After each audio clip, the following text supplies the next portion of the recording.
हाँ दोस्तों, एक बार फिर से आप सभी लोगों का आपके अपने YouTube channel physics with concept पर दिल खोल करके हार्दिक स्वागत और अभिनंदन है।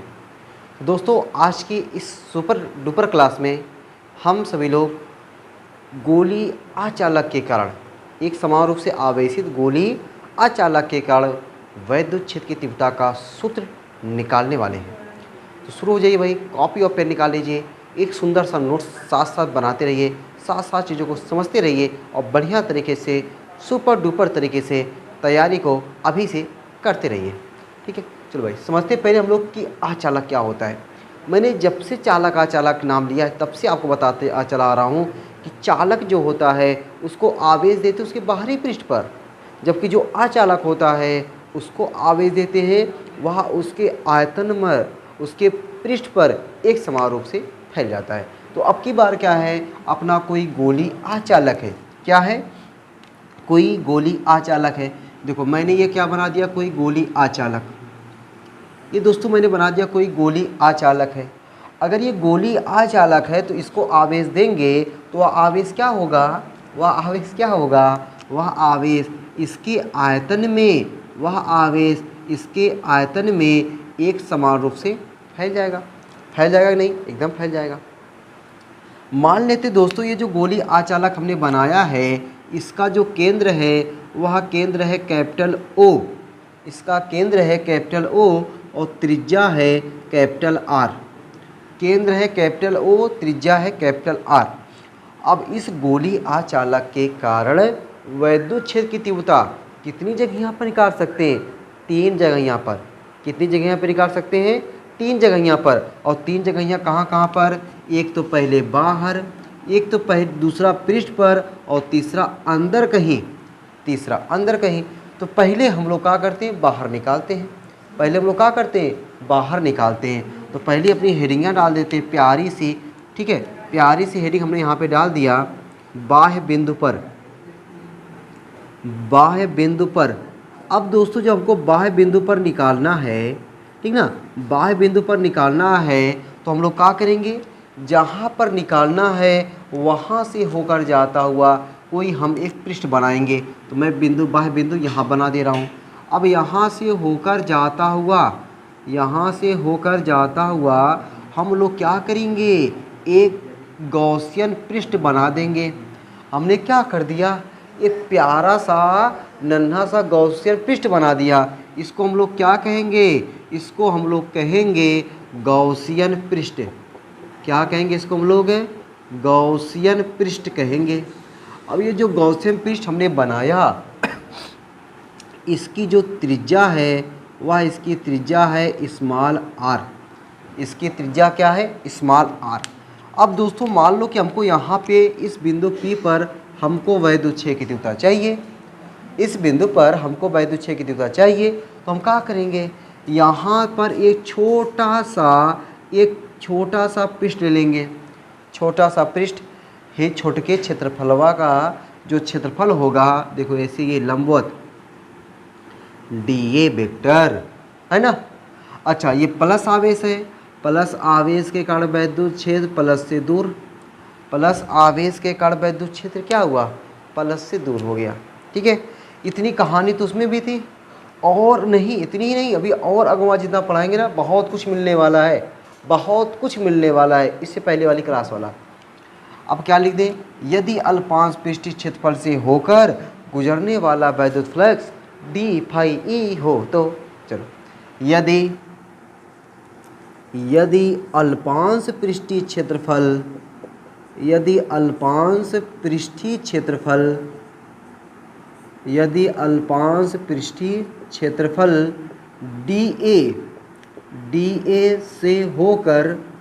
dA से होकर गुजरने वाला वैद्युत फ्लक्स, गुजरने वाला वैद्युत फ्लक्स क्या हो भाई, गुजरने वाला वैद्युत फ्लक्स डी फाई ई हो तो क्या हो जाएगा, डी फाई ई बराबर vector E dot vector D A. एकदम ना, सही है, कोई दिक्कत नहीं, एकदम नहीं। अच्छा बताओ डी फाई ई बराबर क्या होता है, ई डी ए कॉस थीटा होता है, और थीटा यहाँ पे 0 डिग्री। क्यों 0 डिग्री? काहे कि ई और डी ए दोनों एक ही दिशा में हैं, अलग अलग दिशा में होते तो 180 डिग्री। मैं ना आपको ए टू जेड चीज़ें बताता हूँ ताकि आपको कहूँ कोनो दिक्कत रहाबे न करे, कमेंट करने की कोई ज़रूरत ही ना पड़े। लेकिन अगर ज़रूरत पड़ती है आपके लिए कमेंट बॉक्स खुला हुआ है, वहाँ पे आप कर सकते हो। ई डी ए काश 0 अंश का मानमा 1 हो गया, तो डी फाई ई बराबर क्या मिला आपको, ई डी ए मिल गया।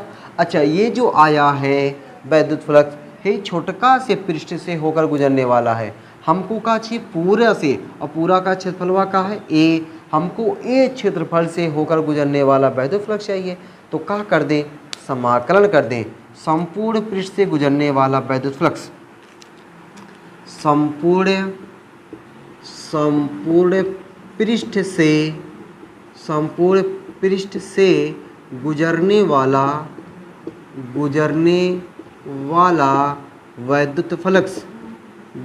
वाला वैद्युत फ्लक्स, अब देखो भाई संपूर्ण पृष्ठ से गुजरने वाला वैद्युत फ्लक्स क्या हो जाएगा, समाकलन कर दें सर, डी फाई ई बराबर समाकलन E d A, d phi E का समाकलन फाई ई, डी के अगवा कुछ नहीं लिखा है, पिछवा वाला समाकलन। इसमें देखो जिसके साथ डी लगा होता है वही वेरिएबल होता है, वही अंदर रहेगा, बाकी बाहर। आजा भाई ई बाहर, बचा क्या डी ए। अब बताओ डी ए का समाकलन ए, अब यहाँ पे गॉस की प्रमेय लगा दें, क्या लगा दें, गॉस की प्रमेय से।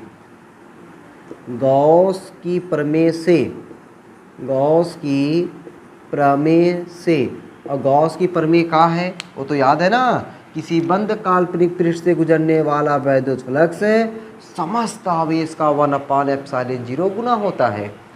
ई, अरे ए मतलब गोले का क्षेत्रफलवा 4πr²। तो अब देखो हमको क्या मिल जाएगा, हमको तो चाहिए ई, हमको क्या चाहिए, हमको तो चाहिए ई, तो ई बराबर हमको मिल गया 1/4πε0 Q/r²। अब आप इसको देख कर के कहोगे कि सर आपने जो गोली चालक में निकाला था और यहाँ पे आप गोली अचालक में निकाले हैं, दोनों में इतना अंतर नहीं है, सोचो जरा, पूरा मैंने वही का वही आपको छाप दिया है, तो आपको कोई दिक्कत हुआ होगा, एकदम नहीं। चलो अब थोड़ा सा अलग मिलने वाला है, ठीक ना, अब थोड़ा सा अलग मिलने वाला है। तो दूसरा हम लोग क्या डाल दें भाई, ये हमारा क्या था बाह्य बिंदु पर, दूसरा क्या हो जाएगा पृष्ठ पर। अच्छा अब देखो पृष्ठ पर चेंजिंग क्या होगा, जो स्मॉल आर है ना सर, वहीं पे कैपिटल आर हो जाता है कि नहीं, हो जाता है भाई। अब देखो ई बराबर 1/4πε0 Q/R²। अब दोस्तों हम लोग यहाँ पे ना, ये तो सही है एकदम, इसमें कोई डाउट नहीं है। अब इसी चीज़ को मैं आयतन के रूप में लिखना चाहता हूँ, बोले तो घनत्व के टर्म पे जाना चाहता हूँ। आयतन घनत्व क्या होता है, रो बराबर Q/V। क्यों हमें ऊपर दिखाई दे रहा, नीचे V बनाना है, V मतलब आयतन, और गोले का आयतन होता है 4/3 πr³। देखो कैसे, देखो जरा देखो ऐसे, 1/ε0 मैंने पहले लिखा Q/4πr²। ठीक है, अभी तो कुछ नहीं किया हूँ, अभी बस केवल एक सिस्टम से मैंने लिख दिया। E बराबर 1/ε0 गुणे Q बटा, इसको मुझे बनाना है 4/3 πr³। निचवा 3 की कमी है, लो भाई 3 आ गया, एक R की कमी है, एक R ला दिया, मिला जुला के हमने 1 R/3 से गुणा किया है। अरे R/3 से निचवा गुणा करें है ना, तो R/3 से ऊपर गुणा करना पड़ेगा। R/3 से निचवा गुणा किए हैं तो R/3 से ऊपर गुणा करना पड़ेगा। E बराबर 1/ε0 गुणे, ये अब देखो ये जो है ना, ये बन गया क्या, रो बराबर Q/V। तो क्या लिख दे, रो गुणे R/3। अरे तो E बराबर हमको क्या मिल गया, ρr/3ε0। तो ये हमारा हुआ कहाँ पर, पृष्ठ पर। ये हमारा कहाँ पे हुआ, बाह्य बिंदु पर। अब हमको एक और निकाल लेना है, कहाँ पर, आंतरिक बिंदु पर। निकाल लेना है ना कि नहीं, एकदम निकाल लेना चाहिए। चलो भाई, अब इसके लिए तो मुझे जगह चाहिए ना, एकदम जगह चाहिए। तो करना क्या है, इसको भाई स्क्रीनशॉट लो, आप लोग नोट करो। इसको मैं मिटाना पड़ेगा मुझे, बिना मिटाए काम तो चलेगा नहीं, ठीक ना। हवा में तो मैं लिखूँगा नहीं ना, हवा में लिखूँगा नहीं ना। चलो भाई, इसको मैं मिटा दे रहा हूँ, ये देखो यहाँ, इसको मैं मिटा दे रहा हूँ ना। अच्छा, अब मैं फिगर को भी मिटा दे रहा हूँ, फिगर को भी मिटा दे रहा हूँ, इसको भी मिटा दे रहा हूँ। आपने नोट कर ही लिया है, ठीक है। चलो भाई, ये देखो मैंने इसको भी मिटा लिया। अब मुझे ग्राफ बनाने के लिए ना किसका काम पड़ेगा पता है, इसका और इसका। तो मैंने उसको दोनों को छोड़ रखा है, देखो मैंने छोड़ रखा है ना, छोड़ रखा है ना, हाँ। अब तीसरा हेडिंग कहाँ डाल दें, दूसरा पृष्ठ पर हो ही गया था। अब तीसरा अपना हेडिंग हो जाएगा आंतरिक बिंदु पर। कहाँ पर, आंतरिक बिंदु पर, आंतरिक बिंदु पर, ठीक है। अब आंतरिक बिंदु पर देखो कैसे भाई, पहले तो अपना ये गोला तो बनना चाहिए ना। ये अपना था गोली आचालक, इसको आवेश दिया गया था, तो वह आवेश इसके आयतन में जगह जगह पर एक समान रूप से फैल गया था। अब इसके अंदरमा चाहिए, अब की बार कहाँ चाहिए, अंदरमा। मान लो यहाँ पे हमको अंदर चाहिए, ठीक है। अब यहाँ पे चाहिए तो यहाँ से होकर जाता हुआ, यहाँ से होकर जाता हुआ हम लोग क्या करेंगे, अरे बोलो क्या करेंगे, हवन करेंगे। क्या करेंगे, एक गॉसियन पृष्ठ बना देंगे। क्या बना देंगे, गॉसियन पृष्ठ बना देंगे। हमने बना दिया क्या, गॉसियन पृष्ठ बना दिया, ये वाला। अच्छा, जो पहले अपना गोला था ना, उसका इसको मैंने हटा ही दिया यार। जो अपना पहला गोला था उसका केंद्र था O और उसकी त्रिज्या थी बड़का R। लेकिन जो मैंने नयका गोला बनाया, गॉसियन पृष्ठ जो बनाया, उसका क्षेत्रफल क्या बना दिया मैंने, छोटका R। क्या बना दिया, देखो छोटका R।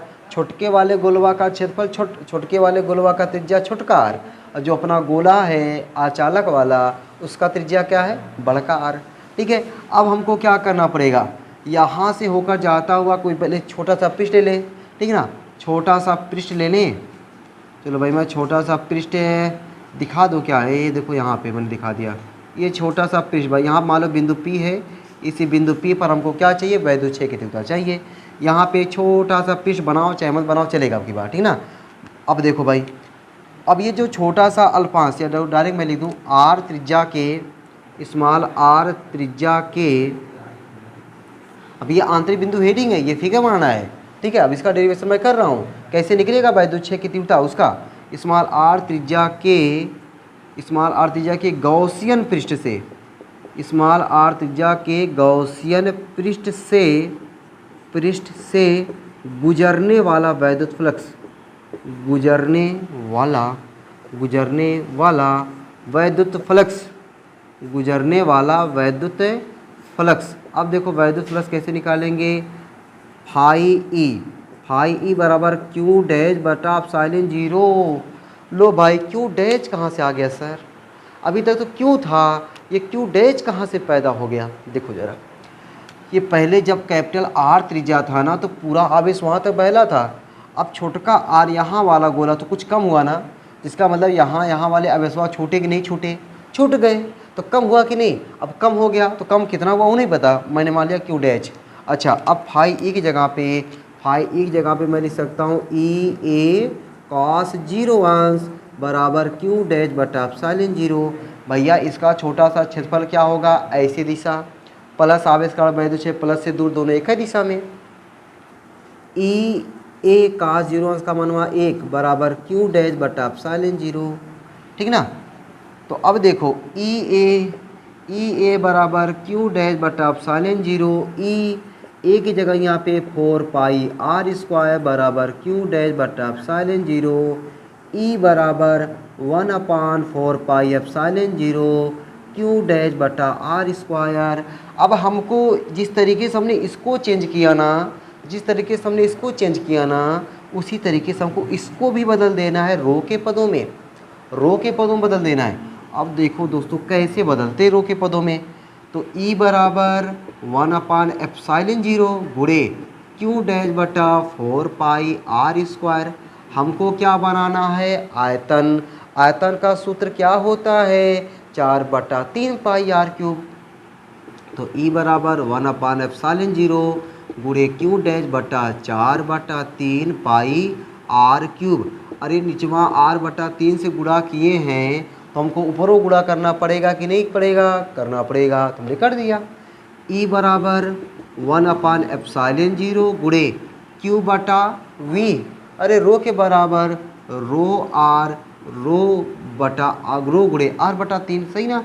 ई बराबर रो r/3ε0, रो r/3ε0। ये हमारा कहाँ पे आ गया, आंतरिक बिंदु पर। ये हुआ हमारा आंतरिक बिंदु पर, ये हमारा हुआ बाह्य बिंदु पर, ये हमारा हुआ पृष्ठ पर। अब बताओ तीनों को मिला जुला करके एक ग्राफ बन जाना चाहिए कि नहीं, बन जाना चाहिए, बन जाना चाहिए भाई। चलो ठीक है, मैं साइड हो गया हूँ। अब इसको ग्राफ बनाने के लिए यहाँ पे मुझे जगह चाहिए, भरपूर जगह चाहिए ना, तो मैं वही मिटाऊँगा। ठीक है, ग्राफ जो चाहिए मुझे वही छोड़ करके मिटाना चाहता हूँ। मैं साइड हो गया भाई। आप लोग वीडियो को रोक करके ना एकदम धुआंधार तरीके से नोट कर लो। ठीक है, चलो भाई नोट कर लिए होगे। वीडियो को रोक करके धुआंधार तरीके से एकदम बढ़िया से नोट्स बनाते चलो, एकदम नोट करते चलो। आपको कोई दिक्कत परेशानी होनी नहीं देंगे यार, ठीक ना। कोई एक पैसे का आपको कोई दिक्कत परेशानी हो ही नहीं सकता। चलो भाई इसको भी देखो, मैंने जो मुझे चाहिए देखो, अब यही चाहिए चीज़। ठीक है, यही चीज़ मुझे चाहिए। अब ग्राफ बनाने के लिए ना तो मैं एक बार चीज़ें लिख देता हूँ। ठीक है, हमारा जो है पहले मैं देख लेता हूँ आपका, हमारा पहले बाह्य बिंदु पर, यहाँ मैं लिख दे रहा हूँ बाह्य बिंदु पर, ताकि आपको ना ग्राफ समझ में आ जाए दोस्तों, ठीक ना। इसलिए मैं इसे लिख रहा हूँ बाह्य बिंदु पर। यहाँ पे मैं लिख रहा हूँ पृष्ठ पर, ये पृष्ठ लिख रहा हूँ, वाह गजब। पृष्ठ पर, ये पृष्ठ पर मैंने लिख दिया, और यहाँ मैंने लिख दिया आंतरिक बिंदु पर, आंतरिक बिंदु पर। तीनों का मैंने देखो मिटाया नहीं, ये वाला ये वाला ये वाला, तो वो वाला कौन सा है, बाह्य बिंदु पर, ये वाला पृष्ठ पर, ये वाला आंतरिक बिंदु पर। पहले बाह्य वाला, बाह्य वाला मैंने क्या लिखा, ई बराबर 1/4 पाई एप्सिलॉन 0 क्यू बटा आर स्क्वायर। अब आपको नियतांक पहचानने आना चाहिए, वेरिएबल पहचानने आना चाहिए। 1/4 पाई एप्सिलॉन 0 नियतांक तो है, ये है, ठीक है, जमाने का नियतांक है। क्यों, जो आवेश दे दी ना वही आवेश है। तो बचा क्या, मतलब नियतांक तो हट जाएगा, प्रोपोर्शनल आ जाएगा, ई प्रोपोर्शनल टू 1/r स्क्वायर। अच्छा पृष्ठ पर देखो क्या है, ई बराबर रो आर बटा 3 एप्सिलॉन 0। गोले को जो पृष्ठ आवेश आयतन आवेश घनत्व है फिक्स है, आर त्रिज्या जो हमने गोली अचालक लिया था उसकी त्रिज्या फिक्स है, 3 एप्सिलॉन 0 जमाने के नियतांक तो है ही है, मतलब ये फिक्स है मान, इतना मान रहेगा। आंतरिक बिंदु पर ये वाला ई बराबर रो आर बटा 3 एप्सिलॉन 0। अब बताओ रो तो नियतांक है, 3 एप्सिलॉन 0 जमाने का नियतांक है, आर पे डिपेंड करेगा, तो ई प्रोपोर्शनल टू आर हो गया, ई प्रोपोर्शनल टू आर हो गया। इसका ग्राफ देखो, कभी आप कक्षा 10 में पढ़े होंगे ओम का नियम, तो ओम का नियम है वी प्रोपोर्शनल टू आई। इसका ग्राफ जो बनता था ना, देखो ये ऐसे सीधी रेखा, ठीक है। और इससे पहले वाली क्लास में मैंने इसका ग्राफ बना के दिखाया था, इसका ग्राफ जो है ये कुछ ऐसे बनता है। बस ये वाला ग्राफ बनेगा, ये वाला ग्राफ यहाँ पे, ये वाला ग्राफ यहाँ पे, मज़ा आ जाएगा ग्राफ बनाने में। देखो भाई ग्राफ बना देते ना, अब ग्राफ बना देना चाहिए ना एकदम। देखो भाई, तो मैंने ये चीज़ लिखा तो आपको तब समझ में आया कि हाँ ग्राफ किसके किसके बीच बनेगा और कैसा ग्राफ बनेगा। यहाँ से आपको ग्राफ क्लियर हो रहा है, यहाँ से, ठीक है। अगर ये चीज़, ये वाला सूत्र नहीं निकालते, पता नहीं चल पाता कि कैसे बढ़ रहा है, बढ़ तो रहा है घट रहा है, लेकिन कैसे है, किस तरीके से अनुपाती व्युत्क्रमानुपाती है, ये एकदम समझ में आता। इसीलिए ये चीज़ निकाला गया ना, इसीलिए उसको आयतन के रूप में यानी रो के रूप में फार्मूले को डिराइव किया गया। चलो देखो ग्राफ बनाते हैं। ये हमने क्या बना दिया, गोली आचालक, गोली आचालक, चालक रहता तो आवेश बाहर, आचालक है तो अंदर, ठीक है। इसका सेंटर क्या माना था हमने ओ, त्रिज्या हमने क्या माना बड़का आर, ठीक है। ग्राफ बनाना है, ग्राफ बनाना है। लो भाई इधर हमने बना दिया आर, ठीक है, इधर हमने ले लिया ई। तो आपने देखा कि आंतरिक बिंदु पर ग्राफ क्या बनेगा, सीधा बनेगा। अच्छा आंतरिक बिंदु में थोड़ा इसको यहाँ से मिला दूँ ना, ये देखो ये वाला चीज़ यहाँ से यहाँ तक अगर मिला दूँ या, और यहाँ पे ये भी मिला दूँ ये, ठीक है। तो अब देखो यहाँ से यहाँ तक तो आंतरिक बिंदु है ना, यहाँ से यहाँ तक तो आंतरिक बिंदु है, यहाँ से यहाँ तक तो आंतरिक बिंदु है, यहाँ से यहाँ तक आर का मनवा बढ़ेगा, ई का मनवा बढ़ेगा, आर का मनवा बढ़ेगा, ई का मनवा बढ़ेगा। मैं नहीं कह रहा हूँ, ये कह रहा, देखो आर का मान बढ़ेगा, ई का मान बढ़ेगा, तो जो ग्राफ बनेगा ना, देखो आर का मान बढ़ रहा है, ई का मान बढ़ रहा है, ये देखो ये एकदम सीधा होना चाहिए ना। मेरा टेढ़ा हो गया, चलो कोई बात नहीं, ये एकदम सीधा कर देता हूँ। चलो भाई इतना समझो यार, ठीक ना, ये या। अब अच्छा जो चीज़ यहाँ बनाया हूँ वही चीज़ यहाँ भी, जो चीज़ ये वही चीज़ है ना, इसमें कोई फ़र्क तो है नहीं, ठीक है। मैंने यहाँ भी कर दिया, ये यार देखो। अच्छा उसके बाद जैसे बाहर जाओगे पृष्ठ पर, तो यहाँ पे ये मैक्सिमम हुआ, यहाँ पे कह सकते हो ई मैक्सिमम है भाई, यहाँ पे ई क्या है, ई मैक्सिमम, यहाँ पे ई क्या है, मैक्सिमम है। लेकिन जैसे बाहर वहाँ जाओगे आर का मनवा बढ़ेगा, ई का मनवा घटेगा, आर का मनवा बढ़ेगा, ई का मनवा घटेगा। देखो बाहर गया मैं, ये देखो ऐसे घटने लगा, ठीक है, ये देखो ये या घटने लगा। बस भैया यहाँ पे आप लिख सकते हो ई प्रोपोर्शनल टू आर, यहाँ पे लिख सकते हो ई प्रोपोर्शनल टू 1/r, यहाँ पे लिख सकते हो ई प्रोपोर्शनल टू आर, यहाँ पे लिख सकते हो ई प्रोपोर्शनल टू 1/r। लो भाई ग्राफ बन गया, ग्राफ बन गया कि नहीं, एकदम बन गया। मज़ा आ गया ना कि किस तरीके से हमने एक समान रूप से आवेशित गोली आचाला के कारण वैद्युत क्षेत्र की तीव्रता का फार्मूला हमने कैसे निकाला, कहाँ बाह्य बिंदु पर, कहाँ पृष्ठ पर और कहाँ आंतरिक बिंदु पर, सब कुछ आपको बढ़िया से समझ में आ गया होगा। ये ग्राफ भी आपको बढ़िया तरीके से समझ में आ गया होगा। तो आज की क्लास यहीं तक रखते हैं, फिर आपसे मिलते हैं अगली क्लास में। दोस्तों अगली क्लास में हम लोग सीखेंगे ना कि गॉस की प्रमेय से कूलाम का नियम कैसे निकला गया है, गॉस की प्रमेय से कूलाम का नियम कैसे निकाला गया है, ठीक है। फिर मिलते हैं आपसे उस वाली क्लास में, उसमें सीखेंगे कूलाम के नियम का निगमन गॉस की प्रमेय से। तब तक आप लोग हंसते रहिए, मुस्कुराते रहिए, पढ़ाई लिखाई को शानदार ज़बरदस्त तरीके से एकदम करते रहिए, ठीक है। फिर मिले, चलो सबको बाय बाय।